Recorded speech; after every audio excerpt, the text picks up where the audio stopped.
We just arrived in Penghu, but we're a bit unlucky because the weather isn't very pleasant. Look at those clouds. It might rain at any moment.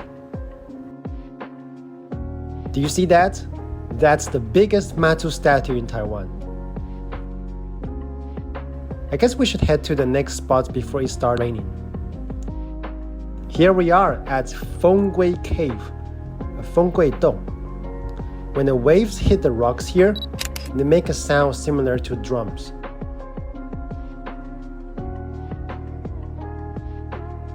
Look at the basalt rocks. By the way, basalt means 玄武岩 in Chinese. I can't remember the name of this beach. There are just too many beaches in Penghu. But this one feels really peaceful. Let's stay here for a while. There's a platform by the beach where you can see the entire shoreline. It's also a great spot for taking pictures. Pretty amazing, right? You can't just visit Penghu without having seafood, don't you agree? The weather is getting better now. You can see some sunlight, but it's also getting hotter. I love the contrast between the sea and the sky. We bought some grass jelly shaved ice from the famous Yuguan grass jelly, 玉冠嫩仙草. Let's take a picture. The lighting is perfect now. There are still some gray clouds in the sky. It might rain later. You don't see many trees around here. It's very different from my hometown, Kaohsiung. Do you see those wind turbines over there? They generate power when the wind is strong. Penghu is the perfect place for them because it's usually windy here. There's a small harbor nearby. It gives off the vibe of a fishing village. Now this is the Penghu Great Bridge. In Chinese, it's called Penghu Kuai Daqiao. Many people take pictures in front of it. I took this picture back in 2021. Pretty cool, right? The reason there aren't many trees in Penghu is that the wind is too strong. That's why people build stone walls to protect their crops. You might also see some cactuses here. Nothing much can grow here because of the strong wind. Do you see all those rocks? They are famous because their shapes resemble different things. We are heading to see a famous one called the Whale Cave, or 金鱼洞 in Chinese. Here we are, the Whale Cave. Do you think it looks like a whale? Look at the basalt here.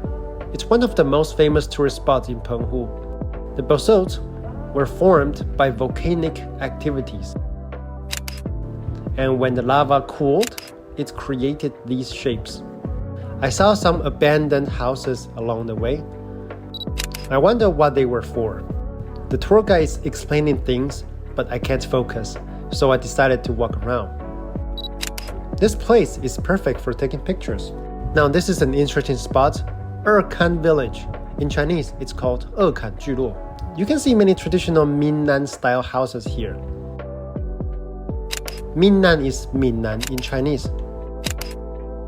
Do you see that? People use coral reefs to build small walls around their houses. You'll see walls like that everywhere here. What's that for? Ordering coffee? There's a well here, but I don't think people still get water from it. This is the old house of the Chen family. They were a wealthy and prominent family here, so they could afford to build such a big house. It's the biggest house in the village. Look at all these traditional houses. By the way, if you want to try some cactus juice, this is the place to get it. Matsu, the protector of fishermen. Fishermen pray to the sea goddess for safety. I heard this is the biggest Matsu statue in Taiwan. You really can't leave Penghu without taking a boat ride. I've picked my favorite spots on the boat. I love sitting in the front. It's sailing time. I forgot to bring a hat and didn't put on sunscreen, so I'm covering my face with my t-shirt. People around me probably think I look weird. We are leaving the main island of Penghu. Look at how blue the sea is.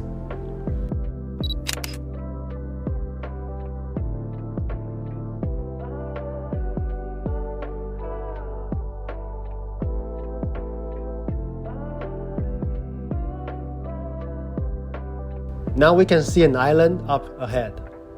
We are going to visit the famous blue cave, 蓝洞. It's not the one in Italy.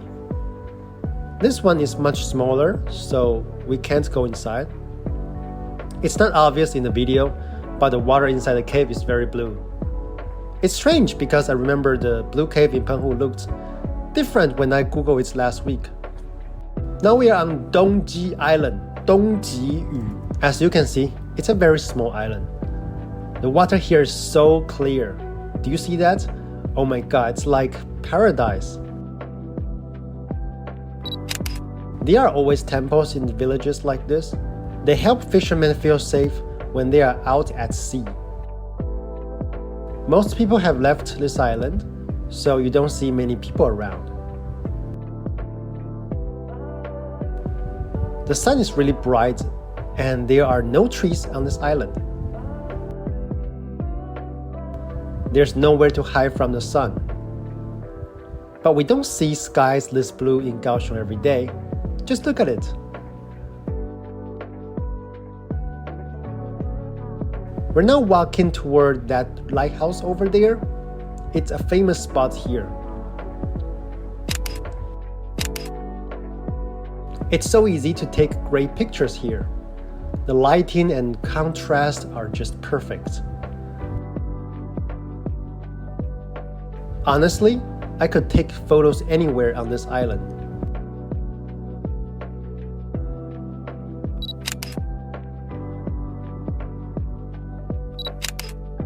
Wait, I think this is the real blue cave in Penghu. Sorry, I made a mistake earlier. Now we are on Qimei Island, Qimei-yu. The best way to get around here is by scooters. Everyone comes here for one famous spot, the double hard stack stone, or 双星石户 in Chinese. It was built to catch fish. I found 2 ladybugs resting on my shirt. This view is really refreshing. It makes people feel relaxed. Do you think that rocks looks like a small Taiwan? The sea here is also clear and blue. There are cactuses all over Penghu. Maybe that's why cactus juice is so popular here. That rock looks really strange. There are so many black goats on this island. By the way, I bought this 7 beauty hat here. 七美貌. That's such a creative idea. On the way back, a guy on the boat was feeding seagulls. It looks like a postcard photo, don't you think so?